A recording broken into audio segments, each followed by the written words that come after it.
Okay, interview with Steve Watson. Well, Steve, your thoughts on that game? Well, I think similar to the Gateshead game, I think we gave them too much respect early on. We were allowing them to dictate everything early on. We weren't really tight enough. We weren't organising well enough, and they deserved that goal. But the second goal kills the game, and I don't want to say too much without seeing it again, but it looked very similar to what happened to Declan in the other half. And Declan's ended up getting booked for dive, and they end up getting a penalty, and it makes a big difference. And the third goal, we had a chat at half time, and because we haven't had any time to organise anything between the two games, it was a bit of a throw of the dice going to a back three and putting two strikers on. But I think, as you saw there, it worked well, and unfortunately for us, we were in the midst of doing it when they scored their third goal. So all in all, I'm proud of the way that they kept going. I've just said to them there, if you look at the way we started against Boston, and we didn't lay a glove on them for the whole game. You're seeing reactions. You're seeing reactions from young lads. I think we had 5 lads under 21 on the pitch at some stage today. So there's a lot to be pleased for, but you can't be pleased with the 3-1 defeat, totally. But you try to take positives out of it, and I think the response you get from the fans at the end.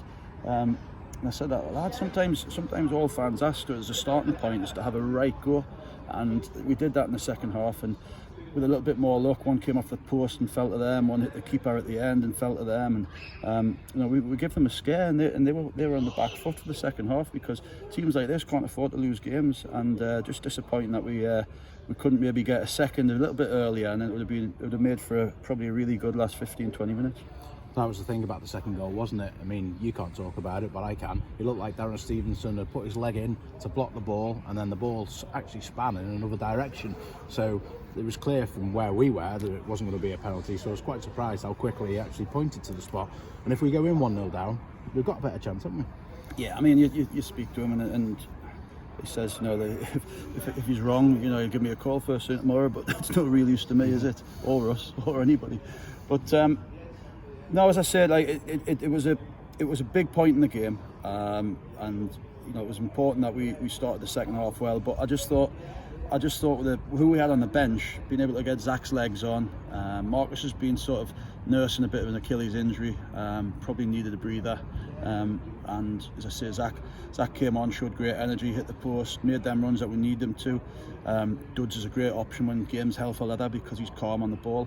And Daz Stevenson, I just want to have a look at him play as a left wing back, and I thought he was outstanding in that position. So, and Grandy organised the lads really well at the back. So that is, it's food for thought for us now, because it's the first time we've been able to have a look at that. I know obviously people will look at the defence and look at how many goals we conceded, but how do you feel in general that the two youngsters in Burke and Williams have done together? I think it was a tough one for them today because of the rotation of Fylde. They play with a striker, they play with sort of introverted wingers that come very deep. They've probably got, along with maybe the lad at Gateshead, Greg Ollie, they've probably got a standout player in the league, who's, I think he's leading, he's top scorer, top 2 or 3 in the league, and he asks really tough questions. And if you've got Matty, you've got Berkey, and you've also got Sarge, the 3 of them, you're asking a lot to come in against players of this standard, the tempo of this game, and to be able to organise things as we'd like. But that's part of their learning curve as well, and with Livs being out, and with how well they did last week, we stuck with them, and we will stick with them, because they're going to be the future of the club. Absolutely, and obviously now we can have a bit of a break and then go again Saturday in another big game for us. Yeah, and we'll have a look at Farsley. They're a completely different outfit again, but they seem to have picked up since they signed the second striker. So they've got a real handful up top now, but they ask different questions. You've got Mulhern and Spencer, both very good with the back to goal.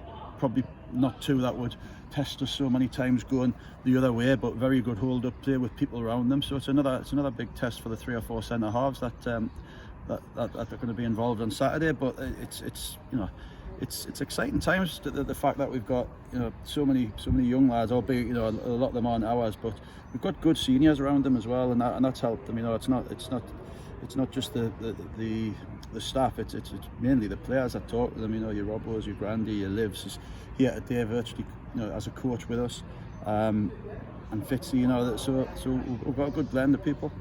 Was your heart in your mouth when Declan went in for that early challenge, early second half? You know, he's a fiery character, Declan. He's a nightmare. He's a nightmare to referee in training, let alone referee him in an actual game. I was just, you know, begging him at half time not to make that. And there's a couple of times he could have just done the heel clip, which might have been the one. So yeah, no, I think the ref might have felt like we needed a bit of a break after maybe the penalty, I'm hoping. But in seriousness, no, we could have had a penalty in the first half. We actually booked Declan for diving, I think. Yeah, I don't think Declan's going to go down there without contact, because he just span on the ball and got a shot off. So, you know, again, just this happens at every level. But without VAR, we struggle at this level, don't we? Absolutely, Steve. Thanks. Okay. No.